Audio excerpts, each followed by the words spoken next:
Now the introduction of our panel members in order. Mr. William A. Strauss is a senior economist and economic advisor in the Economic Research Department at the Federal Reserve Bank of Chicago, which he joined in 1982. His chief responsibilities include analyzing the current performance of both the Midwest economy and the manufacturing sector for use in monetary policy. He produces the monthly Chicago Fed Midwest Manufacturing Index and organizes Bank's Economic Outlook Symposium as well as Automotive Outlook Symposium. In addition, he conducts several economic workshops and industrial roundtables throughout the year. He's a very busy man. Just before coming here, he was interviewed by Michigan radio station, and he put the news out for us as well. We thank him for his continued participation in our deliberation. Mr. Strauss will set our continued theme, Seeing Tomorrow, by providing expectations of economic trends and macroeconomic environment that lie ahead in terms of employment, inflation, and growth.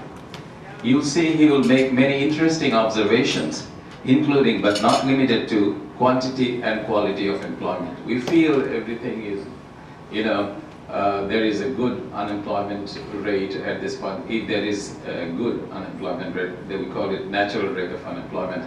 And then still it doesn't feel right. So I'm sure that you have some questions. Did Sabagi have some questions?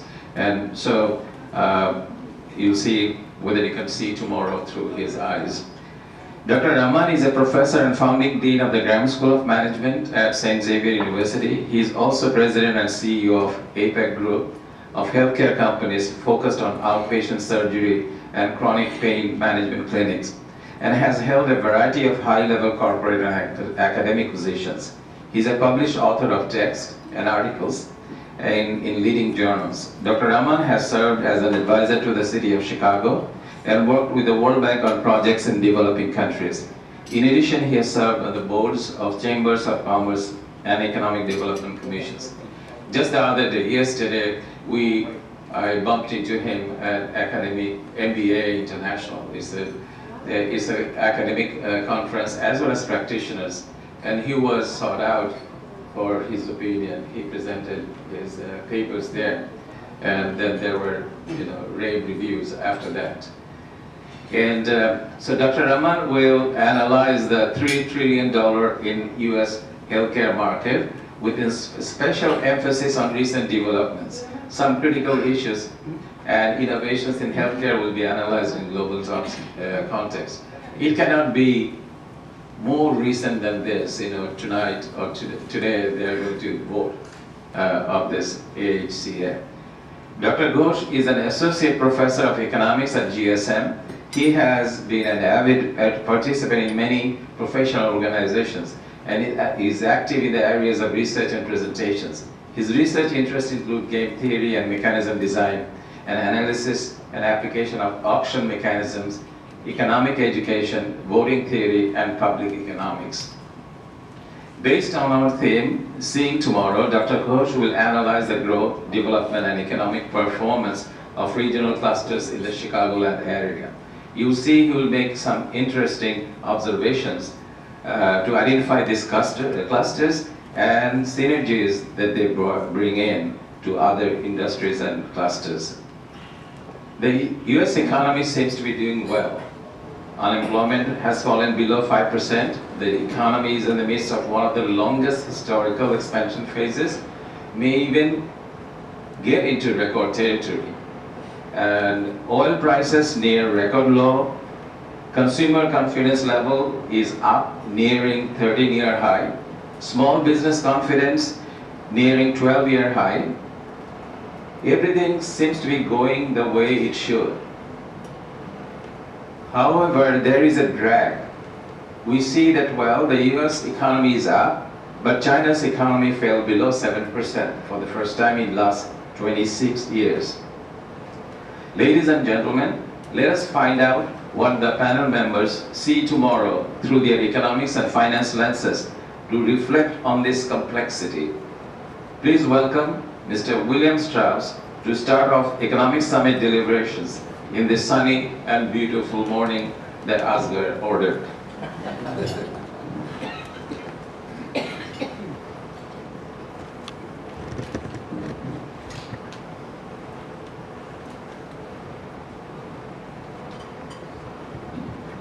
Sorry.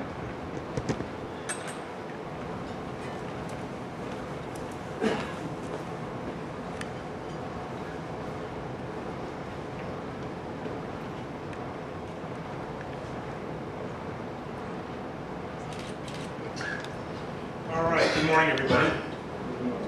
So each of us have 10 minutes, so I'm going to basically tell you everything about the U.S. economy in 10 minutes. And I think that the simplest way of doing that is to kind of run through the most recent FOMC meetings output with regard to what is known as the Summary of Economic Projections, the SEP.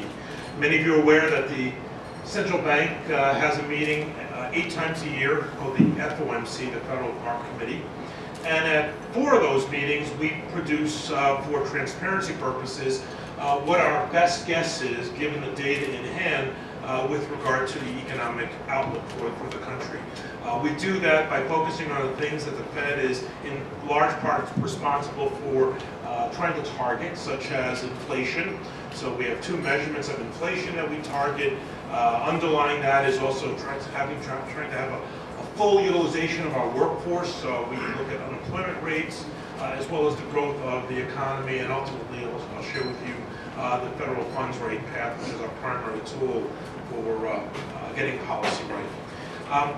So as mentioned, we're now in our 8th year of an expansion. In fact, we're about to complete the 7 years and 3 quarters.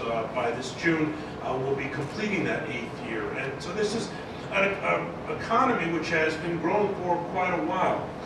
In fact, it's now the 3rd longest expansion in U.S. history.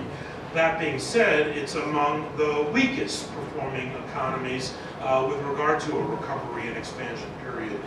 Challenged by the Great Recession and the financial impacts that have come out of that, you look across the economy and it's still suggesting that there is slack throughout the economy. It's hard to find any particular sector of the economy that doesn't have room to expand without the need for investment or hiring aggressively. That being said, when we look at the performance of the economy, we have data through 2016 for GDP, and you can see that we grew at 1.9%. It's a decent number, a trend-like number, because that's really what you want to be thinking about. We shouldn't celebrate the fact that we had positive growth, but how did we do relative to what we're supposed to do? Given our labor force growth of 0.8%, and by the way, half of that through immigration, we add to that what is looked at as productivity growth of about 1 to 1.25%. We come up with a speed limit of growth that the U.S. economy should accomplish each and every year of something between 1.8 and 2%. And we basically came right in the middle of that last year. So that is basically, I teach at University of Chicago, that's giving my students a B. Right? It's an okay grade. It's not exceptional. This is not an A grade type of economy, but also, it's not a C economy either. So what is the outlook? Well, last week, the Fed updated the Summary of Economic Projections, and what they see is growth coming in slightly above the level that existed last year. Instead of 1.9, 2.1 this year, 2.1 next year, and then it slips back into that trend like a shaded area of blue that we see there. That's that 1.8 to 2%. So continued growth. And in fact, if you look at the growth that has occurred for the U.S. economy, going all the way back to the start of the expansion in June of 2009, we're looking at an economy that has been growing at just 2.1%. So it's a bit of more of the same. So it's going to be kind of a deja vu over again. But nonetheless, if we in fact achieve this output growth going all the way to 2019, we will have the longest expansion in U.S. history. We'd have to grow basically past June of 2019 to match the record expansion, which occurred back in the 1990s of 120 consecutive months of growth. With regard to the labor markets, I mean, it's been doing exceptionally well. I mentioned about the labor force growth of 0.8%. You can see that we've been growing practically double that, and we're adding 2.3 million jobs. This is, again, much faster than we think of as a normal year of adding jobs. So normally we should be adding a little over 1 million workers a year. So that's kind of the good news. The bad news is that this is long overdue. And you know, if you add up all those red bars that you see beginning in the 2010 period, what you can see is that we've added over 16 million workers. Sounds impressive, except you say that without discussing the 8.7 million that lost their jobs through the downturn. You're being disingenuous. Unless we shipped all those people to Canada, those first 8.7 million jobs we added were just getting us back to the levels of 2007. So on a net basis, we're only up a little over 7 million jobs. Question is, like trend, where should we be? Well, at 1 million jobs a year that we're supposed to be adding, going back to starting in 2007, you got 8, 9, 10, 11, 12, 13, 14, 15, 16, 9 years. We should be over 9 million jobs ahead. We're only 7. So we're still short by a couple of million jobs. And it's true that the unemployment rate is at 4.7%, a level that any economist will tell you is the natural rate of unemployment, yet it still doesn't quite feel that way. What's expected? Well, with trend growth being forecast, that means that the economy is growing at a rate fast enough to employ all the new entrants into the labor market. It should suggest that the unemployment rate should be relatively stable. And you can see that it's expected to, in fact, remain somewhat below the natural rate, suggesting that the Fed is not going to get too worked up if we have this tighter labor market over the next several years. With regard to, before I leave that, wages, we have yet really to see material increases in wages and benefits. If this is truly a tight labor market, one would expect to see that. And in fact, that is something I am hopeful for this year, is that we will see wages and benefits rising for the typical American worker.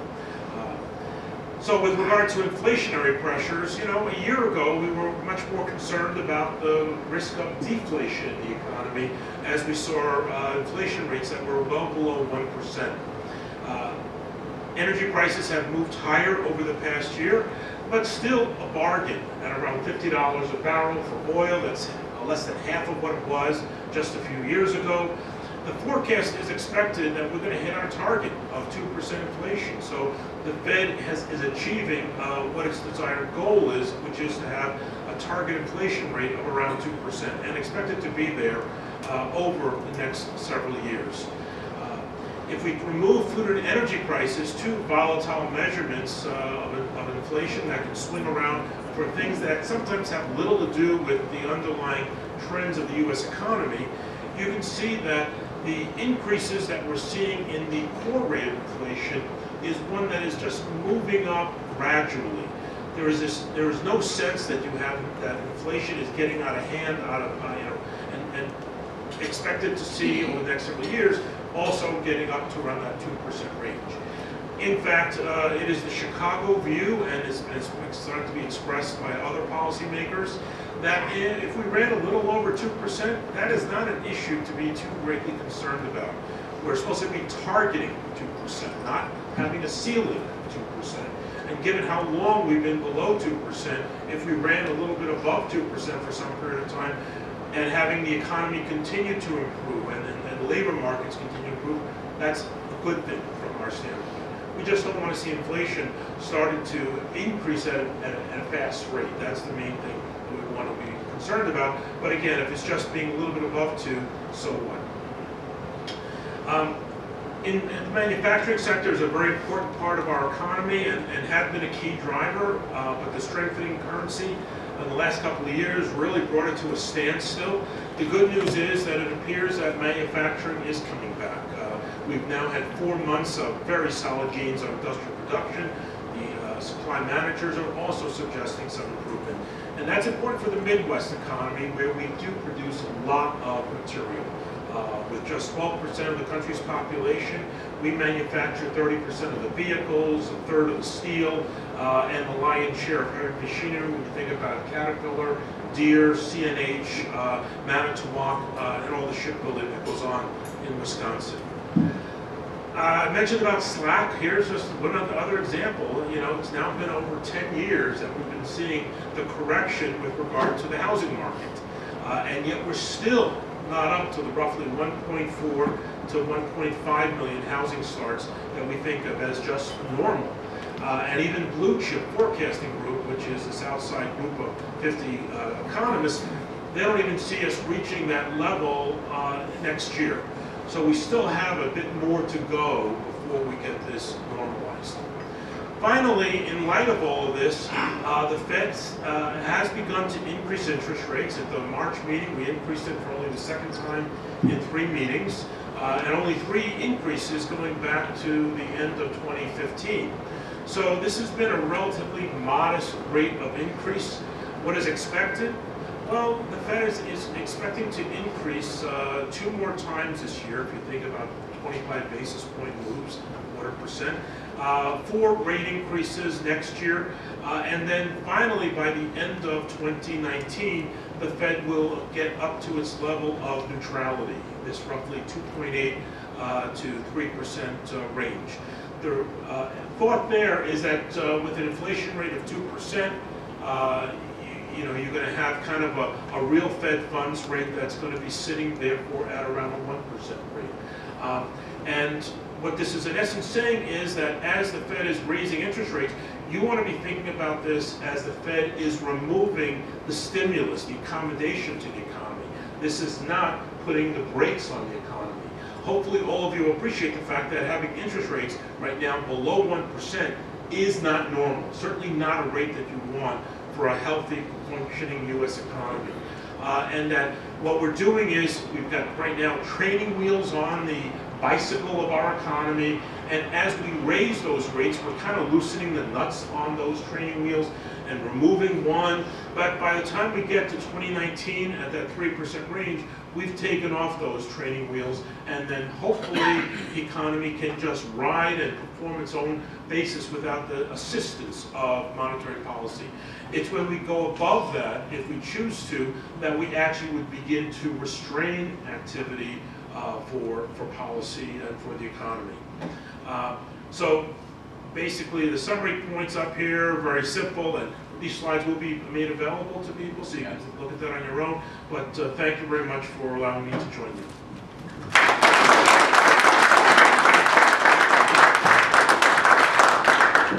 Thank you, Bill, for your unusual insights, as usual.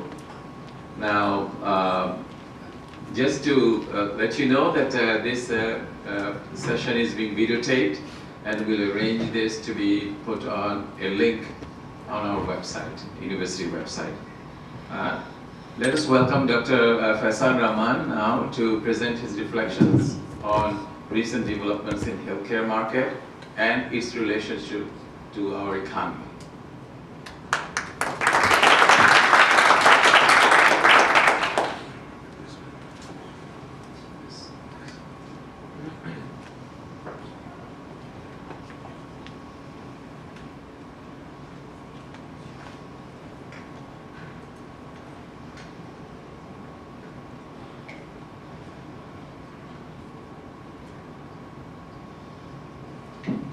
Good morning.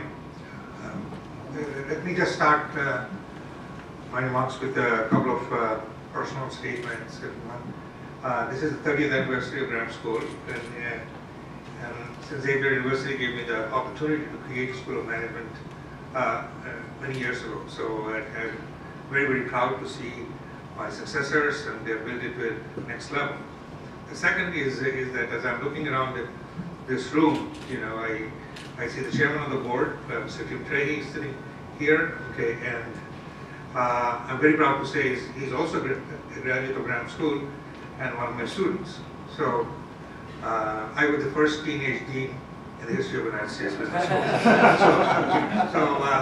Having said that, I have a very mixed career with corporate and academic, and I maintain my academic credentials because I can get access to information very easily when I wear my professor's hat, and sometimes I say that is the only place people listen to me. Okay. So today's comments are really more from a practitioner's point of view as opposed to an academic point of view, because healthcare is one sector that I work in. A group of companies, we take care of over 40,000 plus patients between us and the companies that we manage. And for us, healthcare, unlike what you hear from Washington, is not a deal. Okay, it deals with very, very tough situations for people that we see every day in the multiple clinics that we have. So I am personally outraged that how the issue of healthcare is being handled as a political give and take and backroom deal making, because this has serious consequences. It's a huge sector in our economy. It is 1/6 of the entire economy. 18% of GDP spending is on healthcare, and this is one of the very few sectors of the economy which we can rightfully claim will continue to have strong employment and middle class jobs. Okay, so it's not just doctors. There's a whole chain that is coming there is more and more physician extenders and medical technologists who can create strong middle class jobs right here in the United States, and those jobs are not about to be replaced by robots. Okay. Rate of inflation in healthcare has always been very high, but in the last few years it has slowed down. But this increase in healthcare cost is again a very, very serious national challenge. Healthcare costs and litigation costs, and about 20 to 25% the cost of producing a good in this country. That makes us uncompetitive to the rest of the world. So that's when I say this is a challenge for the entire country, not a democratic cause or Republican thing. So unless we bring healthcare and litigation costs under control, we are not going to be competitive with the rest of the world. And if you're not competitive with the rest of the world, the fortress of globalization has been set, and our standard of living is at stake. So we have to take this very, very seriously, and we do spend far more than any of the other countries that we compete with in healthcare. Now, what topic that we are talking about is very much in the news for the, I don't know how long, but now it is to be a pivotal point in the history, is that we have to look at this Affordable Care Act. It has been sort of being unfolded over the last 6 years, okay, and it's been three main focus. It has focused on the patient's rights, which is a significant issue, and consumer protection. Some of these things were not there before. Improving quality and improving access and holding people accountable. Healthcare is one of the very, very few sectors which historically has operated for fee-for-service, which means that a doctor, the provider, the provided service has no connection to the quality and get paid for it. None of us who work in other sectors have that choice. And including actually a bad surgeon can earn money twice as much. First you wash it up and then fix it again. So for the first time, all the healthcare providers, whether it's a hospital or a physician, are being held accountable under this law. So obviously, if you have not been held accountable, you wouldn't like that. Insurance companies operate in healthcare space, but were not willing to take any risks. Anybody who had any kind of serious illness, they would throw them out of the insurance pool. What kind of insurance company, if you're not managing the risks with non-risks? That's how insurance is supposed to operate. And it is not a competitive market. The whole state of Indiana has got one medical school. Even a powerful university like Notre Dame cannot have a medical school of its own. Okay, so a lot of inequities. So this Affordable Care Act was perhaps an overreach in some ways to try to cure everything, and it was never given the chance, okay, that once a new bill is passed in Congress, it's always brought back in 12 to 18 months to fix the kinks. Because what you plan, what the legislators plan, and when you put it into operation, okay, all of things come up. That choice was never given the Affordable Care Act. But in spite of that, several things that we have achieved is that insurance companies can no longer discriminate against pre-existing conditions. Accountability on providers have started. For example, hospitals used to routinely discharge patients after 3 days. Why? Because the first 3 days they made the most money. Okay? Now, if the patient is admitted within the first 30 days, under Accountable Care Act, hospital had to pay a fine or pick up the costs. Accountability has started. Okay? These are processes should not be discontinued.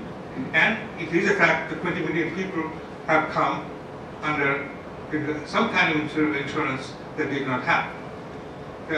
The American Health Care Act, which has been proposed, because every day we are seeing new changes that they're going to make. I don't know what those changes are going to be, but it's a fact.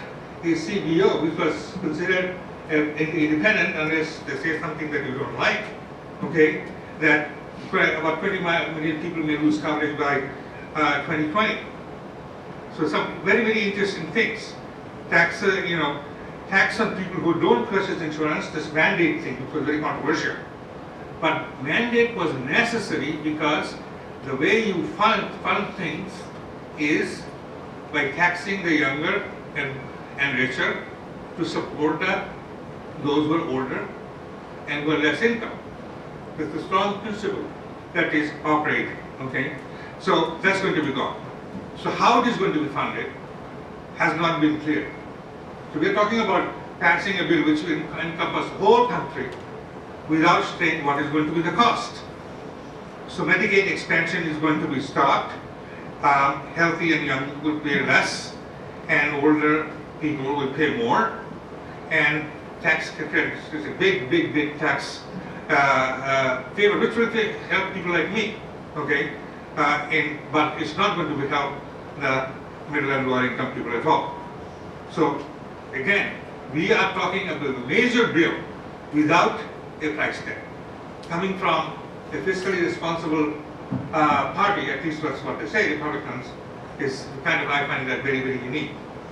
Now, what I find most interesting is what is going on in spite of the politics, because which are the forces of technology and costs. Okay, technology and costs are moving everything outpatient, and that migration will continue no matter what.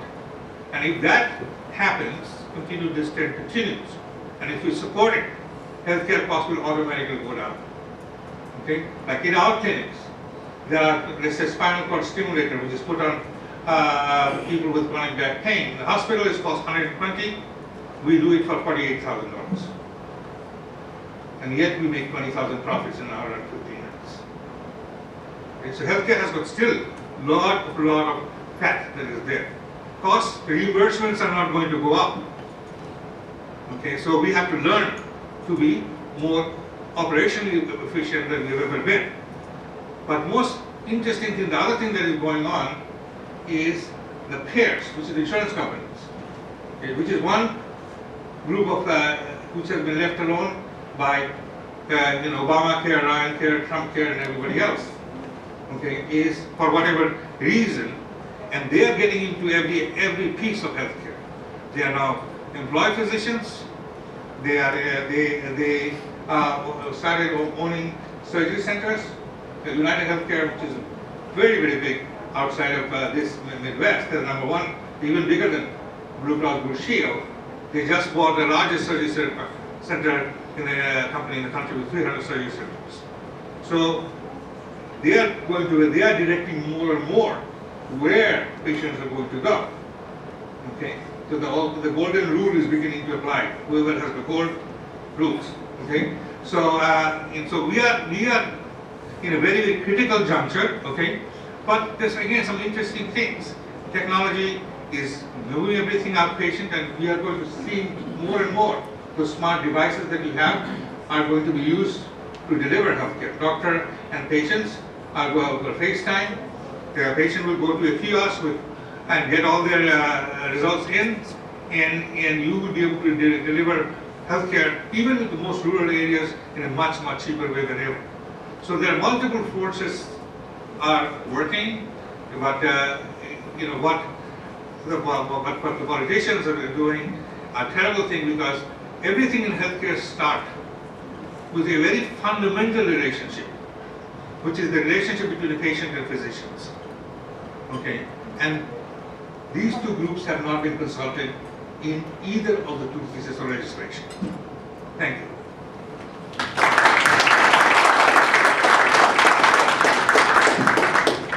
Thank you, Dr. Rahman, for your practice-based reflections. Dr. Indranil Ghosh will now reflect on the cluster, how it is generated and how it is going to impact the other side of the economy.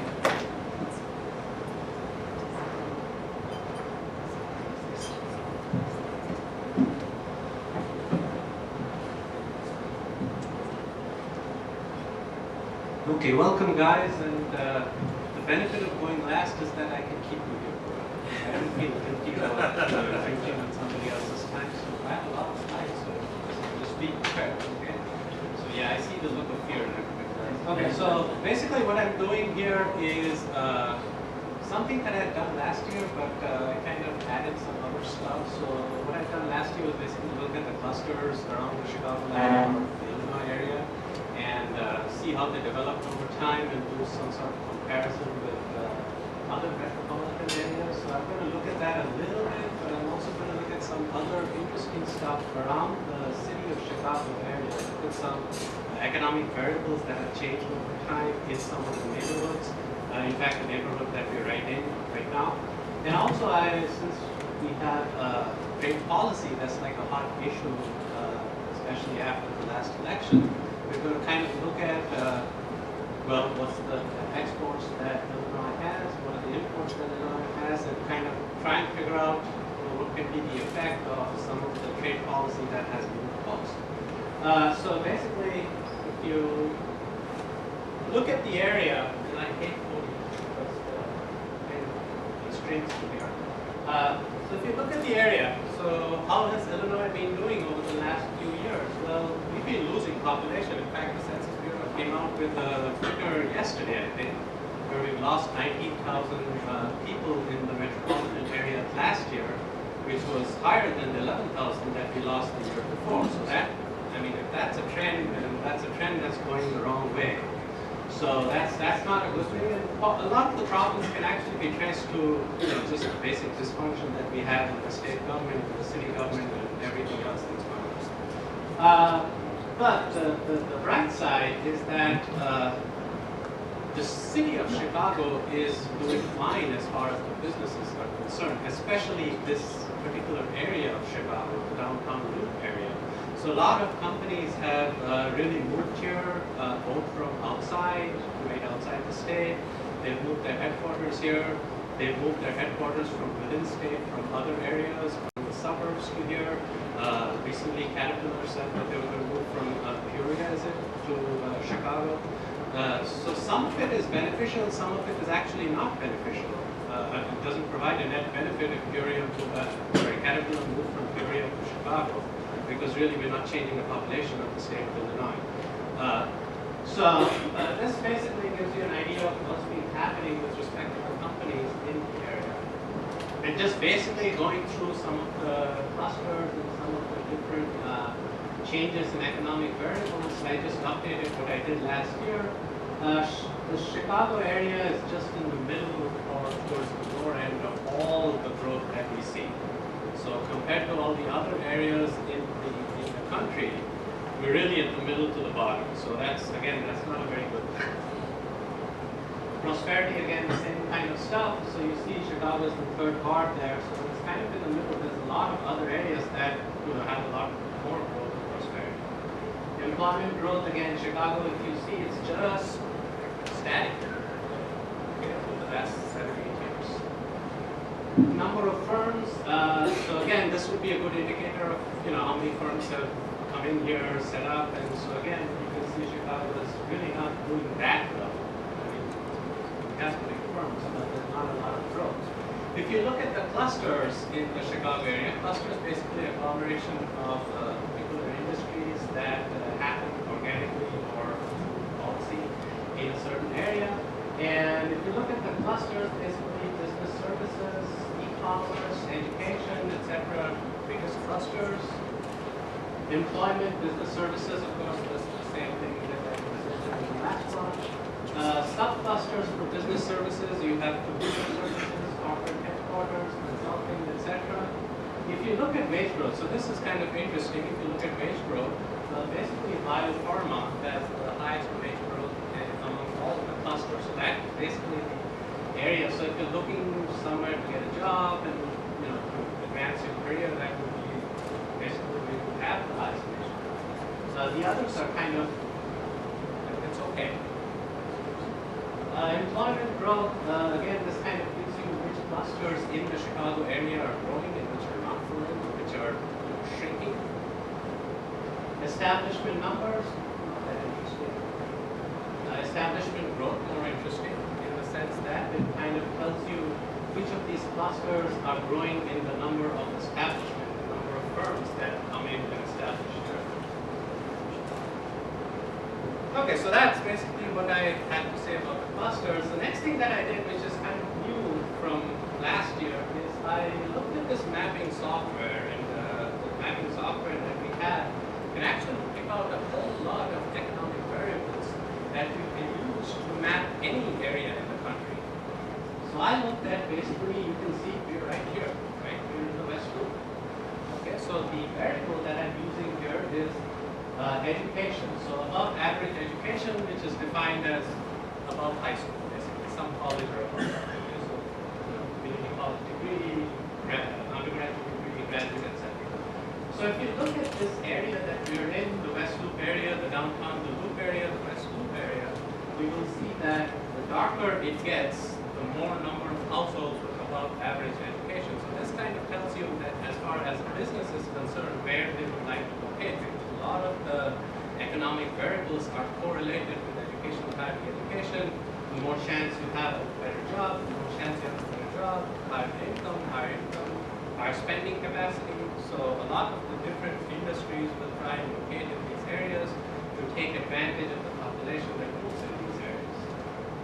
So the next thing that I did was I picked one industry, right? So you pick one industry and see how that has changed over the years. So between 2008 and 2015, again, the darker you get, so this is the brokerage services industry, so financial services, brokerages, etc., that type of industry. So the darker you get, the more firms have located here. So this is by the number of businesses. So the left graph is from 2008, the right graph is from 2015, and you can see that the brokerage firms have really extended out into the West Loop, and they're moving really towards Ashland Avenue. Even though they're already at Ashland Avenue.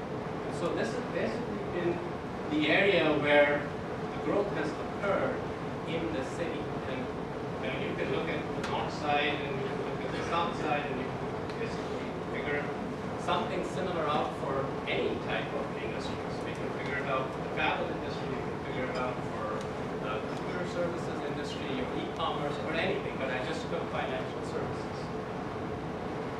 And of course I love to travel. Travel is one of the passions of mine. I just travel all over whenever I can find a chance. So I looked at travel spending. Again, travel spending is one of those variables that kind of tell you how wealthy people are. Because the more wealthy they get, the more money they're going to spend on travel, domestic or foreign. So this is looking at domestic travel, and basically the variable is number of trips that they've taken domestically.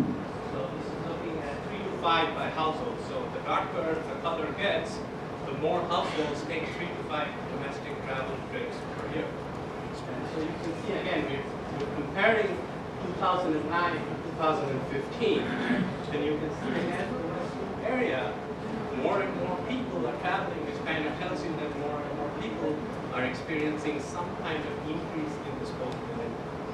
So basically you can see the development in this particular area, and you can do it for every single area in every single locality in the United States. So this is a really good tool. Okay, the last thing that I was going to talk about was basically trade, right? So once Mr. Trump got elected, the old paradigm of the U.S. being the beacon of free trade kind of disappeared, right? Because one of his main policy prescriptions was tariffs, right, in order to bring manufacturing jobs back into the United States. And of course, tariffs, essentially imposition of tariffs mean that the other countries will have a retaliatory tariff.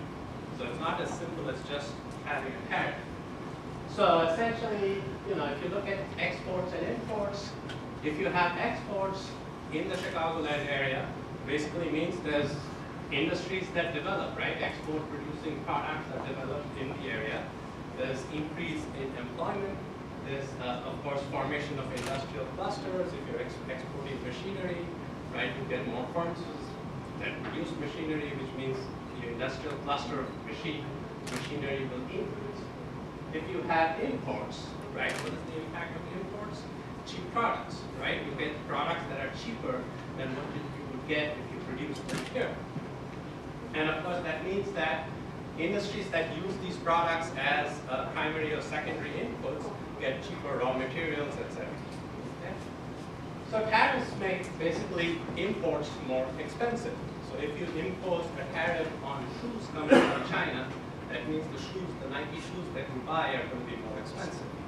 But that also means that China is going to retaliate against the United States on products that are sold to China. So basically you can have a retaliatory tariff, and that affects exports, which will affect the industries that are in certain areas. We've talked, I think the government has talked about a border adjustment tax, and we don't know where anything is going with respect to that. But a border adjustment tax is basically where if you export something, it's tax-free, the profits are tax-free. But if you import something, then your profits are taxed based on the imports. So essentially, it's a tax on imports and a subsidy on exports. So just taking a look at some of the top export markets out of the state of Illinois.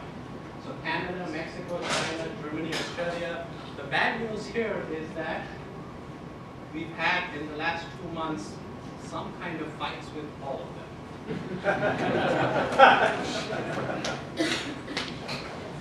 Top exports from the state of Illinois, machinery, chemicals, computers, etc. So you can see what's going to happen if there's a retaliatory tariff. All of these numbers are going to fall. If you look at the Illinois area in general, Chicago area, of course, is the highest exporting area. You don't have the percentages because they overlap other states. Some other export-related facts. There's a whole lot of numbers here. We're running out of time. There's also agricultural exports, which are a huge part of Illinois. So again, retaliatory tariffs will affect that too. Top import markets: China, Canada, Mexico, Japan, South Korea. With the exception of Japan, we've not been very friendly with anybody else. And the top imports: crude oil, wireless phones, etc. Okay, so basically, what is the outlook for Illinois? What is the outlook for the United States? Well, as far as the federal policies are concerned, we're kind of in a state of uncertainty because really we don't know what's going to happen. Okay, there's not really a clear-cut path forward that has been laid out. We are hoping that it will be laid out at some point of time, but maybe not. We don't know. As far as the state of Illinois, maybe this will come up during some of the questions, but we're in as much a state of dysfunction as we were at exactly this point last year. So again, we don't know what's going on. So none of this is really good news.